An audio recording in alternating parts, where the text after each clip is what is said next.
என் பிள்ளை இருக்கிற இடம் நான் இருக்கிற இடம்.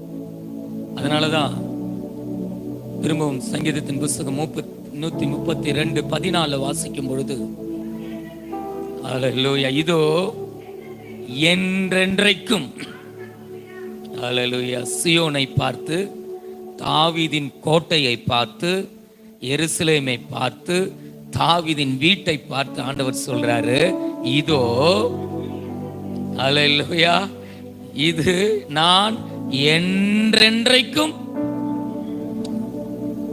நல்லா சொல்லுங்க, முதல்ல இருந்து வாசிங்க. இது என்றென்றைக்கும் நான் தங்கும் இடம். ஹல்லேலூயா. இதை நான் விரும்பினபடியால். ஹல்லேலூயா. இன்னொருத்தர் யாராவது ஒருத்தர் வாசிங்க.